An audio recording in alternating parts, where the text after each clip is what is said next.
Пайғамбарымыз саллаллаху алейхи ва саллям жана бардық пайғамбарлық қабырларда тирүү дегенбиз. Пайғамбарымыз саллаллаху алейхи ва саллям жана бардық пайғамбарлар қабырларында тирүү.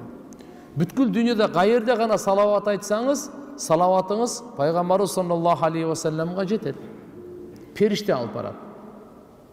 Пайғамбарымыз Мұхаммад алейхиссалам шаарына, нұрланған Мединаға барып тұрып, пайғамбарымыз Рауза Шарифа жатқан жерінден салам айта тұрған болсаңыз, түзден түз айырды. Ал жерде түзден түз. Али разиаллаху анхудан риваят, пайғамбар саллаллаху алейхи ва саллям айтады: "Хайсума кунтум фасаллу алейя фа инна салатакум таблугуни."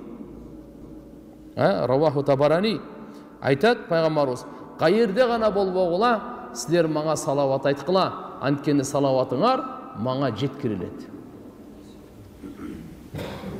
Субханалла, Ибн Касир рахматулла алейхте адам баласы менен жанында канча периште болот деген лаху муаккабат. Ошол жерде айтылат, эки периште эки лапта болот деген. Ушулардын вазифасы кыла турган иши тилден пайгамбарыбызга салават чыкса, пайгамбарыбызга алып барат деген. Пананчанын баласы пананча сизге салам салават айтты дегенде пайгамбар саллаллаху алейхи ва саллям ага жиберет деген. Пайгамбарыбыз да саламына жооп берет. Бирок пайгамбарыбыз да мурда эле ага Алла саламына салаватына жооп берет да.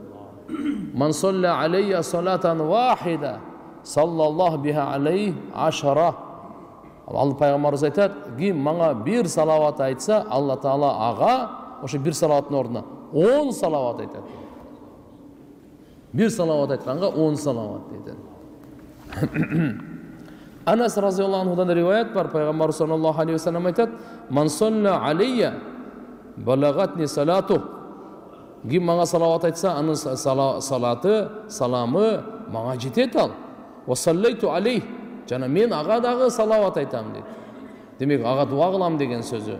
"Ва кутиба лаху сива далик ашара хасанат." Bundan aradагы бир салаватка 10 савап ага жазылат дейт. Абу Хурайра радиаллаху анху риваят бар, пайгамбар саллаллаху алейхи ва саллям айтат: "Ла таджалу буютакум кубура." Эй тугандар, үйлөрүңөрдү көрүстөн кылып албагыла. Кабыр кылып албагыла. Ошон үчүн бизде Хидая деген китепте жазылат: сүннөттөрдү, нафилдерди эң абзели, жакшысы үйдө окуу.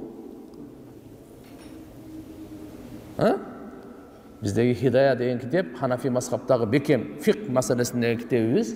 Ушул жерде айтат, сүннөттөрдү, нафилдерди эң жакшысы каякта окуу? Үйлөрдө окуу. Үйлөрдө окуу. Себеп үйүбүз дагы туугандар, үй дагы намаз болуп турсун. Пайгамбарыбыз айтат, үйлөрүңөрдү көрүстөн кылбагыла. Көрүстөндө намаз окулбайт. Силер да үйүңөрдү көр кылып койбогула дейт.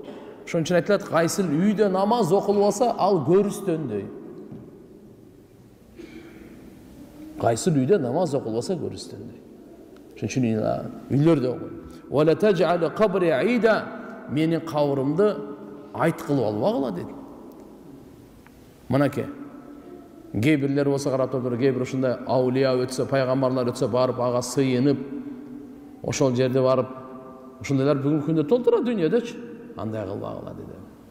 Андай кылбагыла деди. "Ва саллу алейя", мага салават айтып тургула, "Фа инна салатакум таблугуни хайсума кунтум."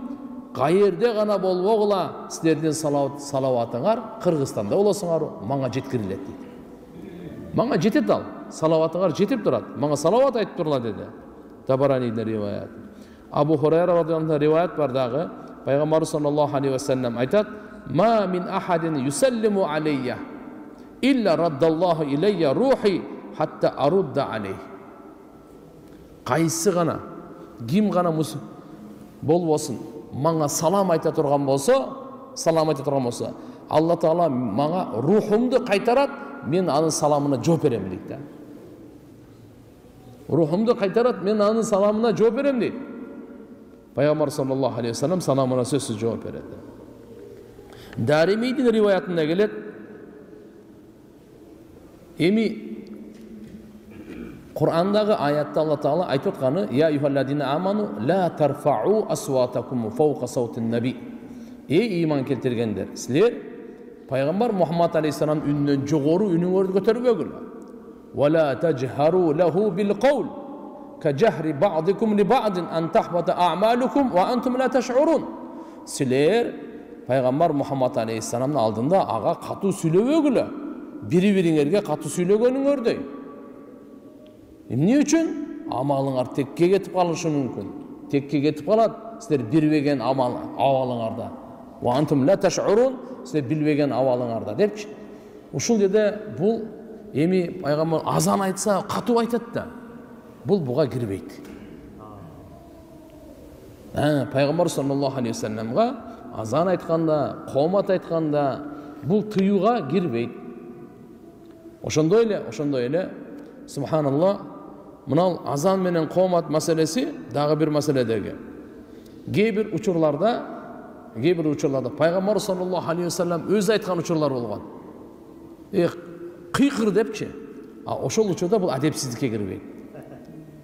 Аббас разиаллаху анхуға Пайғамбар саллаллаху алейхи вассаламның айтқан жері барда, ауасын айтқанда, Хунайн деген соғышта бірінші сахабалар кішіне поражение болып арқаға қача баштағанда, Аббас разиаллаху анху Пайғамбарымыз айтқан себеп ал бойыдағы бір топ еле, үйнідағы өте қату еле айтқан қиқыр деді да, мынандай деп айтты. Айюнади бисаутин алин фақали лаху я Аббас нади я маашар ал-ансар я асхаба самра я асхаба сурат al-бақара. Аббас, ава, сіз қиқырыңыз. Ансарлардың жамааты, дарақтан түйінде ант беріп Пайғамбарымыз Мұхаммад алейхиссаламмен қол бергендер, Бақара сүресінің иелері деп қиқырыңыз депші. Ва канал Аббас роджалан сойитан. Аббас разиаллаху анху үні өте қатулы. Ва ламма хассаху бин нида, Пайғамбарымыз аны қиқырыңыз деп айтқанда, қила кана юсмиу саутаху мин бу'ди 8 амиял. Үнді шығарғанда 8 миль примерно 14 километрге жететкен да.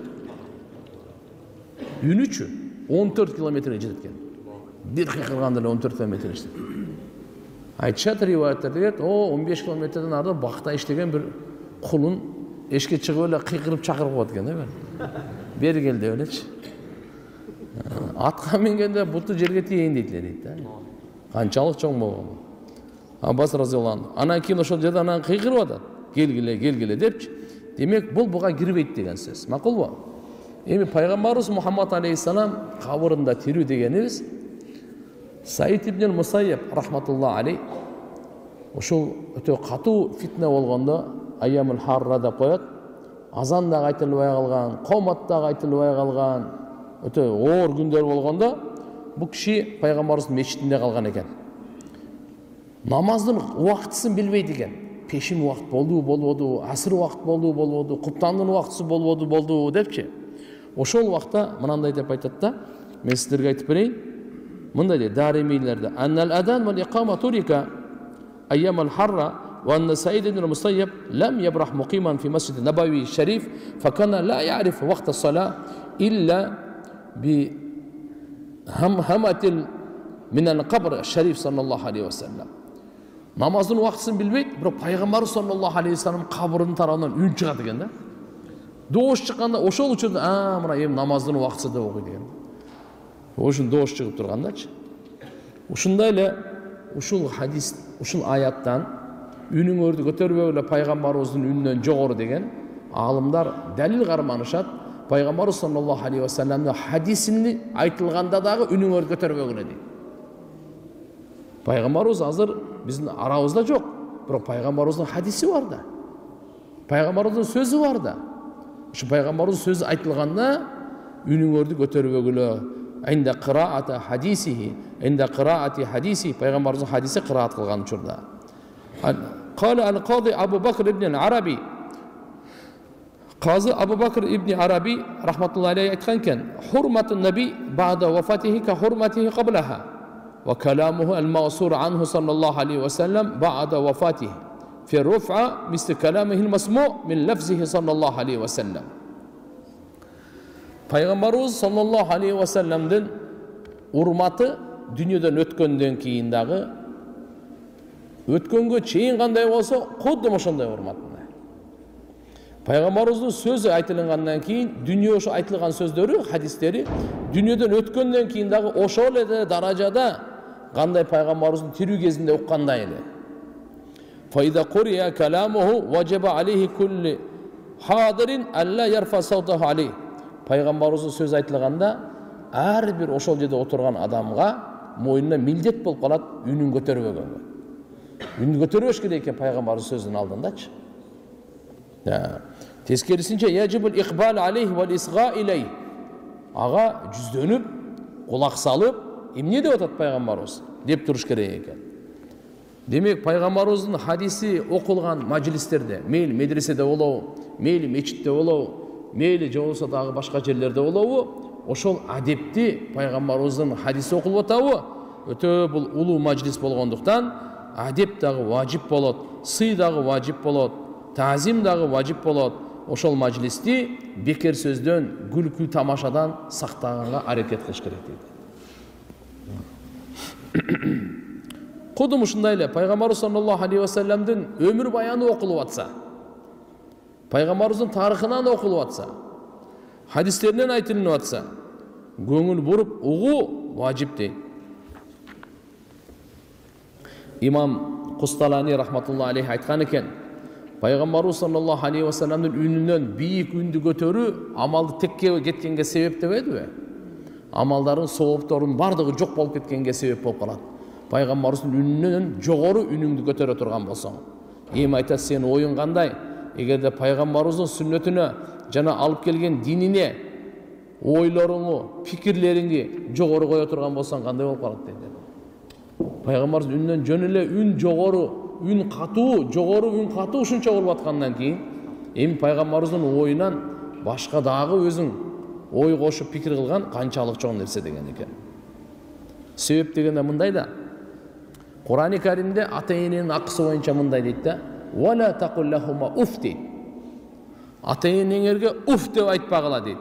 Ушудан тыюу салып аткандан кийин, bundan жогорусу, жогорку деңгээлде тыюу салынат да. Уф деп айтпа дегенден кийин каяш айтуу мүмкүн эмес да. Кыйкыруу мүмкүн эмес да. Алдында ачуулануу мүмкүн эмес да. Эшикти каты жаап, да тополоң мүмкүн. Уф деп айтпа дегенден кийин андан жогорку нерселер жаңжалдашкан тиякта турсун. Кээ бир пешенесине эшек тепкен акмактар бар, ата-энесине кол көтөргөн.